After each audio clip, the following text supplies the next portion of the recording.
Venho aqui para falar para vocês, tá? Inicialmente agradecer o convite, né? Venho aqui falar para vocês sobre inteligência artificial e a aquisição de conhecimento, tá? A ideia da inteligência artificial e aquisição de conhecimento, por que falar de aquisição de conhecimento? A aquisição de conhecimento, ela é uma das etapas mais complicadas e talvez um gargalo da inteligência artificial. Então, esse é um dos motivos que o tema que eu vou falar hoje é um pouquinho de inteligência artificial e aquisição de conhecimento. Já me apresentaram, então eu vou passar esse slide direto e vamos começar um pouquinho a falar sobre esse assunto, tá? Inicialmente, vamos fazer uma definição formal que Rezende diz que o que é aquisição de conhecimento. A aquisição de conhecimento é considerada a segunda fase de um processo de sistema inteligência, de um processo para inteligência artificial. A primeira fase é a fase de planejamento, logo depois a gente vem com a fase de aquisição de conhecimento. Com o conhecimento adquirido, com um banco de conhecimento adquirido, a gente já começa a implementação do sistema para a fase posterior, fazer uma validação e refinamento do resultado. Essa é a ideia da gente. Então vamos focar hoje na parte de aquisição de conhecimento, tá? Então, a ideia final é criar uma base de conhecimento. Essa é a nossa ideia principal no momento da aquisição de conhecimento. Bem, para a gente entender a aquisição de conhecimento, a gente tem que entender alguns conceitos, tá? Existem 3 conceitos principais, que são conceitos básicos. O conceito de dado, informação e conhecimento. O que é dado? Dados são registros soltos, aleatórios, sem qualquer análise. Então, vamos dar um exemplo. Eu tenho o nome de uma pessoa, é um dado, sexo é um dado, valores são dados. Informação, a gente já considera algum tipo de estruturação desse dado, organização desse dado. Então, a informação ela tem alguma relevância, tem algum propósito. Então, a informação, na verdade, para a gente é uma matéria-prima do conhecimento. Um exemplo de informação pode ser um relatório com o seu faturamento, com as suas despesas. Então, são relatórios da clínica com faturamento, despesas, são informações. Conhecimento ele já vem ser diferente. Qual é a ideia do conhecimento? Conhecimento, para a gente, é uma informação processada e transformada em alguma experiência no indivíduo. Então, é um entendimento que a gente fala de um fato, de um produto, de um serviço, de uma lei, que gera um estudo, que foi originário, né, de um estudo ou de uma experiência.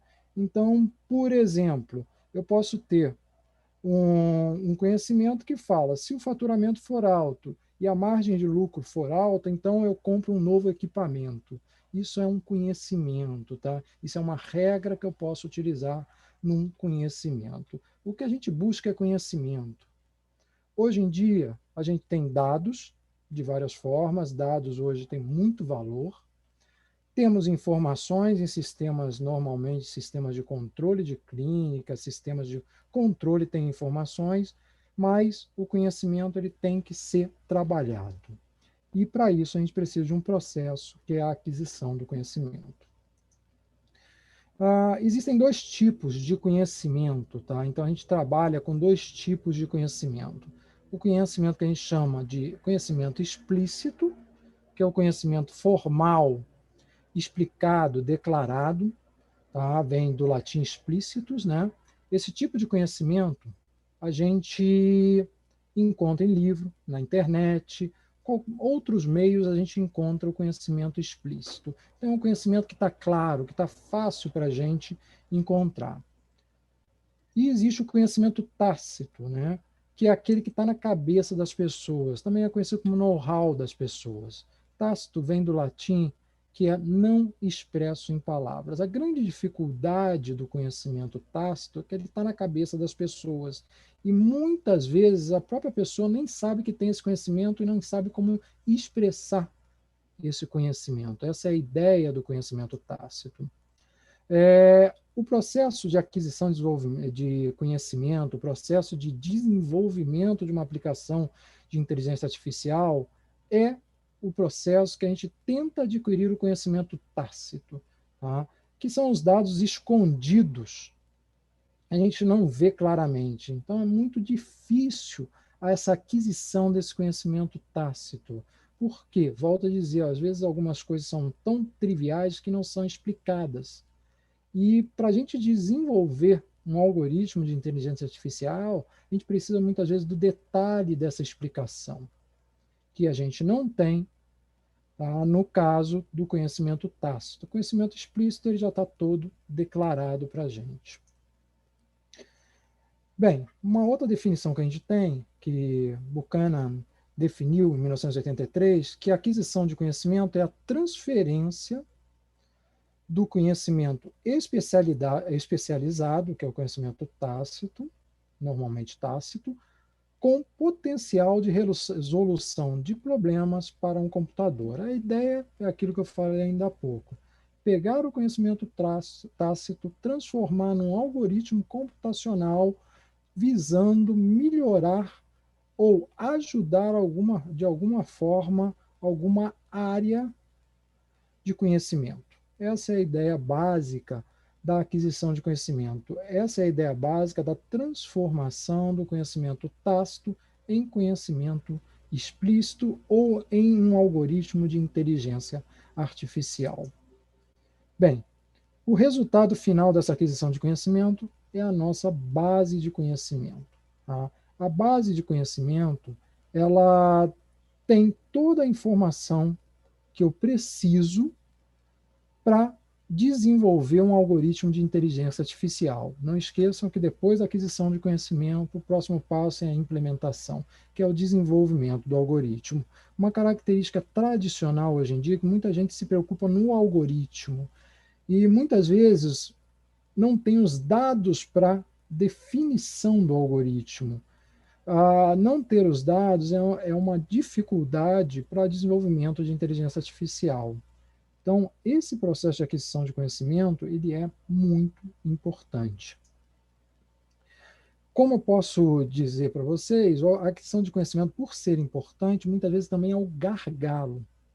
Por que a gente pode definir a aquisição de conhecimento como um gargalo? Porque a gente tem dificuldade de pegar esses dados. Não é uma coisa muito simples construir essa base de dados.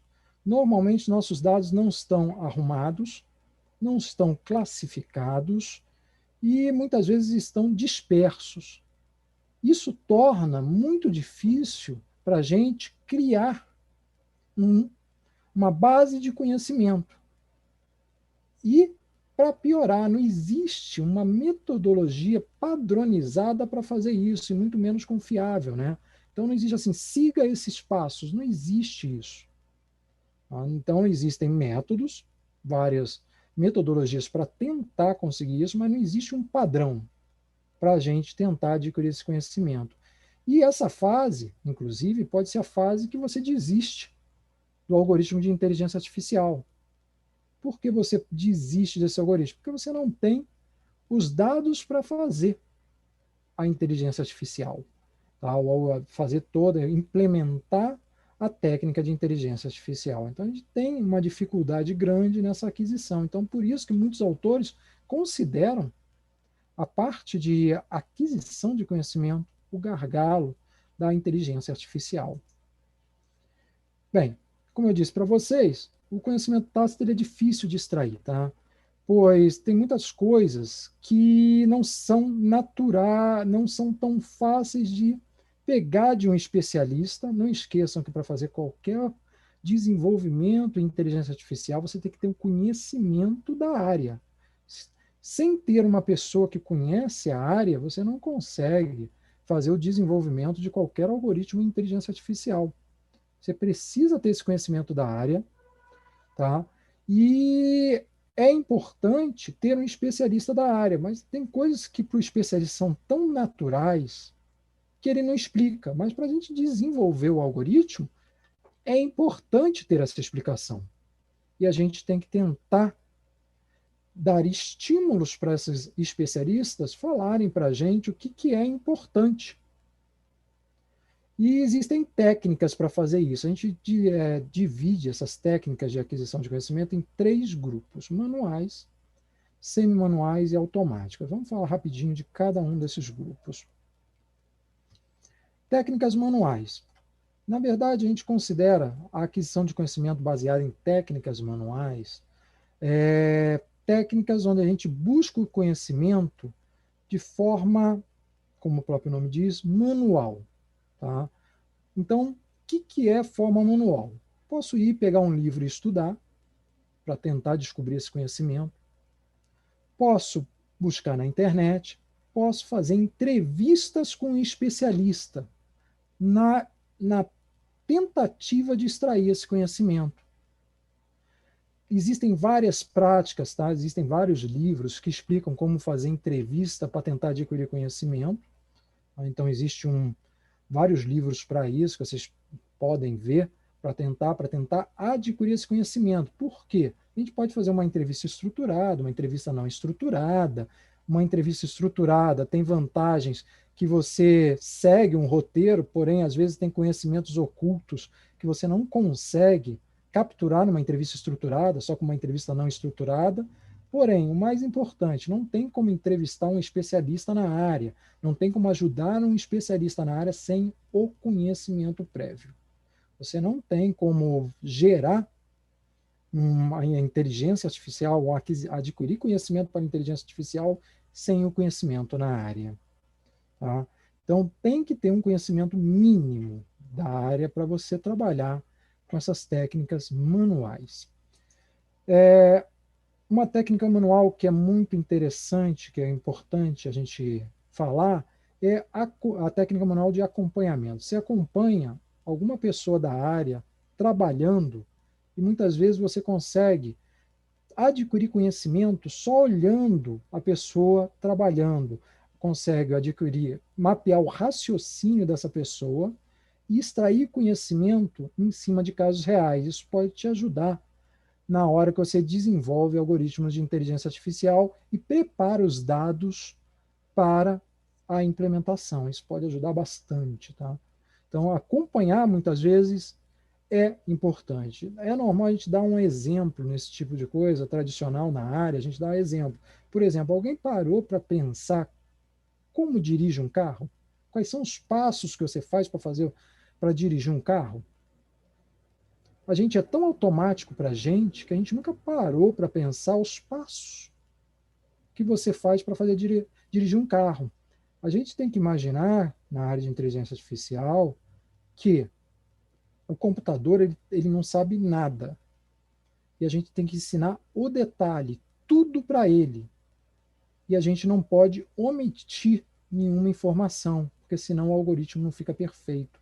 Essa é a ideia que a gente tem que tentar seguir. A técnica manual, depois da técnica manual, a gente tem as técnicas que a gente chama de semiautomáticas, tá? A ideia da semiautomática é usar algum tipo de ferramenta que ajude você a criar essa base de conhecimento misturado com a informação manual. Então, essa é a ideia. Para quê? Para evitar ruídos de comunicação.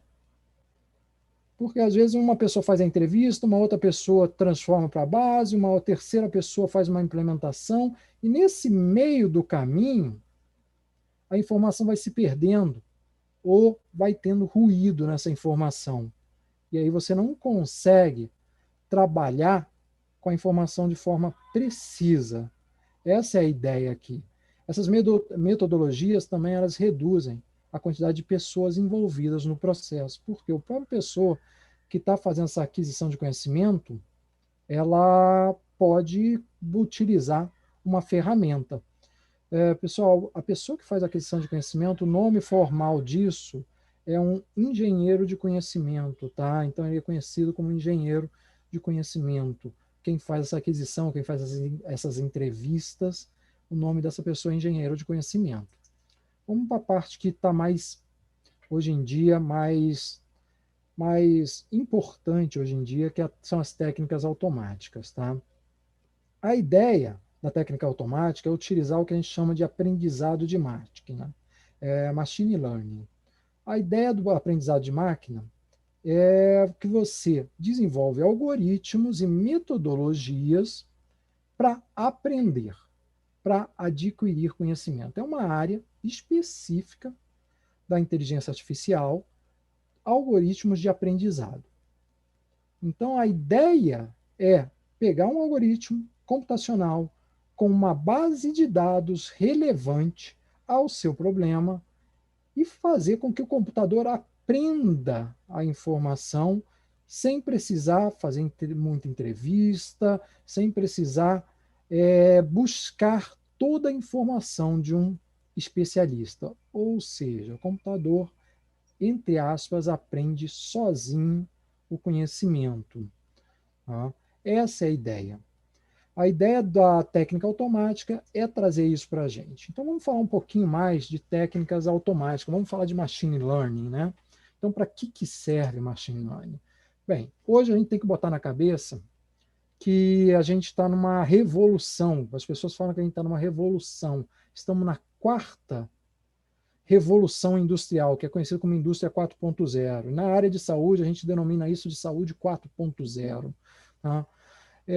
A ideia da indústria 4.0, resumindo, é automatizar a informação com tecnologia de informação, trazendo como principal objetivo o salto de produtividade. Esse é o nosso principal objetivo na indústria 4.0 e na saúde 4.0.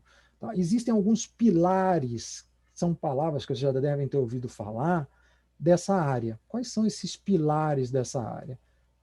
Inteligência artificial. Outro pilar é o Big Data, internet das coisas, machine learning. Existem outros, tá? Cloud computing, existe a parte de simulação, robótica, também são pilares da indústria 4.0. A principal característica da indústria 4.0 é saber tratar o grande volume de dados a fim de trazer uma alta produtividade.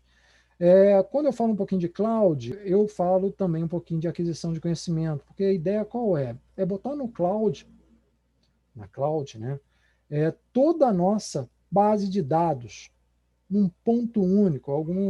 Existem algumas soluções, por exemplo, as pessoas chamam isso, vocês vão encontrar isso com o nome de data lake, por exemplo.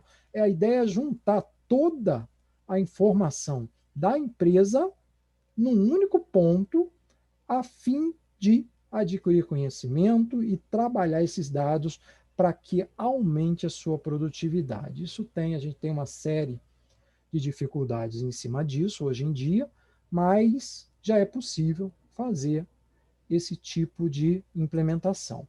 Então, vamos falar um pouquinho como isso é feito, porque isso também é aquisição de conhecimento. Voltando, só lembrando, eu estou falando de aprendizado de máquina. Tá? O aprendizado de máquina, o aprendizado é feito por meio de exemplos históricos. Você tem que ter uma base de história, tá? da área que você quer estudar e apresentar isso para o computador. De preferência, apresentar isso de forma estruturada. É difícil? Não é muito simples a gente ter esses dados de forma estruturada. Por quê? Esses dados, normalmente, a gente não tinha preocupação de armazenar essa informação de maneira organizada, de maneira classificada, para que a gente possa utilizar em algoritmos inteligentes. A gente tem dados soltos que vão ter que ser ajustados. Então, por exemplo, eu posso ter uma imagem, mas eu não posso, muitas vezes eu não tenho as patologias dessa imagem. Eu não tenho em que imagem você detectou algum tipo de doença, ou algum tipo de diferença de informação.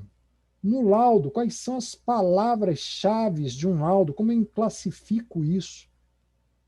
Não é uma coisa muito trivial. E isso vem muito antes, às vezes, da gente trabalhar com algoritmo. Então, a gente tem que preparar esses dados. Isso aí é a aquisição de conhecimento. Tem que preparar todos esses dados para que se coloquem num algoritmo inteligente. Para falar mais, tem que falar um pouquinho mais disso para vocês. Não é qualquer dado, é dado que tenha representatividade na sua área, na área que você quer estudar. Porque a representatividade influencia na qualidade do produto final. Vamos dar um exemplo. Eu posso ter 50 imagens com pneumonia, de raio-x com pneumonia, e 1.000 imagens de raio-x sem pneumonia. Isso representa o universo real? É a primeira pergunta que você tem que ter na sua cabeça. Essas 50 imagens com pneumonia são imagens que representam todas as possibilidades de pneumonia ou só uma área? Então, isso que você também tem que pensar. É importante frisar para vocês que isso não é mágica, tá? A qualidade do resultado é ligada à qualidade da informação que você ensina ao teu algoritmo. Então, dados, você às vezes tem dados, mas às vezes você não tem dados com qualidade. Você precisa de dados com qualidade para poder processar o seu algoritmo. Bem, dificuldades. Esses dados, eles são inconsistentes, muitas vezes, incompletos e com ruído. Isso prejudica vários algoritmos. Tem algoritmo que é mais sensível, tem algoritmo que é menos sensível a ruídos e erros. E idealmente, temos que trabalhar esses dados antes de colocar num algoritmo de aprendizado. Então, isso é uma das etapas da aquisição de conhecimento, ou arrumar esses dados para que o algoritmo de aprendizado funcione de forma correta. Tá? Então, o ajuste da base de dados, o ajuste dos seus dados é extremamente importante no processo de aprendizado automático, tá? O aprendizado de máquina. Como eu disse para vocês, existem algoritmos mais suscetíveis aos erros, aos ruídos e a dados incompletos, e algoritmos menos suscetíveis a dados incompletos e dados inconsistentes. Mas, idealmente, toda essa tua base de dados ela deve ser ajustada e arrumada para que a gente faça um trabalho bem feito e tenha um resultado satisfatório no algoritmo de aprendizado de máquinas. Não preciso falar para vocês que quanto mais dados, melhor. Tá? Então, o Big Data entra aí. Tá? Quanto mais dados a gente tiver, melhor. O problema é processar esses dados. Tá? Que também existem algoritmos específicos para processamento desses dados. Então, vamos continuar aqui. Desafios comuns que fazem a gente desistir no momento de aquisição de conhecimento. Dificuldade de acesso aos dados.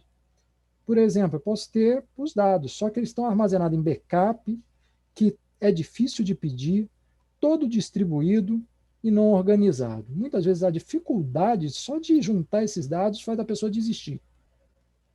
O custo é tão alto que faz a pessoa desistir. Isso é muito comum, tá? Eu tenho 20 anos de imagens. Legal, mas está em backup espalhado em um monte de local.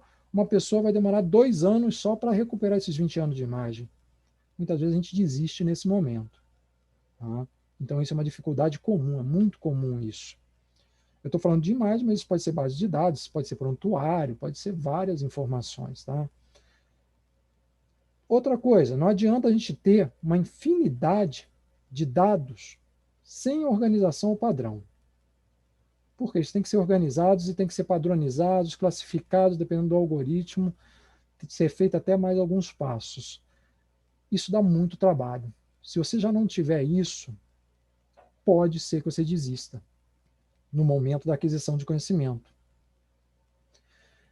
Outra coisa é a falta da informação do que você quer, da identificação do negócio no conjunto dos seus dados. Isso é ruim, porque dados brutos não falam nada, não servem para algoritmo. A gente tem que pegar dos dados o que é importante para o nosso algoritmo. Esses são os 3 pontos que normalmente fazem as pessoas desistir no momento da aquisição de conhecimento para aprendizado de máquina. Existe a etapa do ajuste de dados, né? Você tem que arrumar os dados de forma que você transforme ele em poderosos sinais preditivos. Tem que selecionar, transformar, aumentar até artificialmente esses dados para que a gente tenha essa informação interessante, esse conhecimento, essa base, para ensinar para o algoritmo de inteligência artificial. Tá? A pessoa que faz isso, que faz essa técnica, hoje em dia é chamado de engenheiro de atributos. Tá? É uma área da ciência de dados, a pessoa é conhecida como engenheiro de atributos. Que a ideia é processar e converter os dados brutos que a gente tem em dados preparados. Essa é a ideia final, esse é o trabalho do engenheiro de atributos. Hoje em dia existem modelos automáticos para isso, existem modelos específicos para dados não estruturados e dados estruturados, que auxiliam o engenheiro de atributos nessa tarefa, que é preparação, conversão de dados brutos em dados preparados. Algumas etapas, não vou detalhar essas etapas, mas a gente tem etapas de operação, que é a exclusão de dados que não servem, seleção das instâncias que servem, o ajuste dos atributos que eu preciso. Algumas dessas etapas podem sumir se o dado é um dado não estruturado, exemplo de dado estruturado, imagem, laudo é dado não estruturado, um e-mail é dado não estruturado, dado estruturado é um registro de banco de dados, tá? Uma informação no banco de dados é um dado estruturado. A gente tem que fazer a transformação da representação, porque às vezes como você armazena ou como você coloca os dados, não necessariamente é como o algoritmo aceita. Escolhe os atributos que você precisa, extração e seleção dos atributos, e por fim, você constrói os atributos que realmente você precisa, tá? Aqui no final eu escrevi assim: os dados não estruturados, a ideia de deep learning já livrou muita coisa, o trabalho já melhorou muita coisa, o trabalho do engenheiro de atributos, tá? Porque hoje existe o que a gente chama, por exemplo, no caso de imagem, foi um grande avanço, o que a gente chama de camada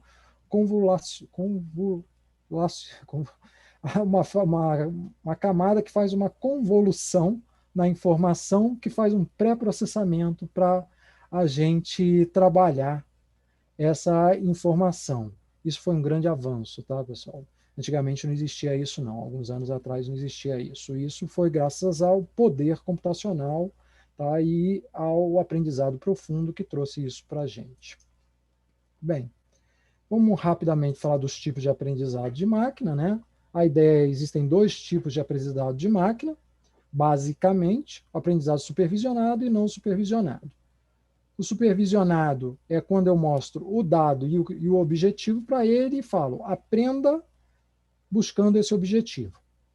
Então, eu posso pegar um laudo e falar para ele, laudo patológico com patologia X, isso é supervisionado. Outro laudo, laudo normal, e assim sucessivamente. Isso é um aprendizado supervisionado. O aprendizado não supervisionado, a ideia é agrupar a informação por similaridade, é fazer uma classificação. A gente coloca a informação e deixa o algoritmo separar por similaridade. Isso é um aprendizado não supervisionado. E em cima da similaridade, a gente tenta adquirir algum tipo de conhecimento ali. Alguns autores separam aprendizado supervisionado de aprendizado de reforço, tá? Aprendizado por reforço, com a ideia do aprendizado por reforço. Você trabalha com o conceito de recompensa e punição. Se acerta, ganha uma recompensa. Se erra, você ganha uma punição. Qual é o grande problema destes algoritmos? É criar um modelo para isso.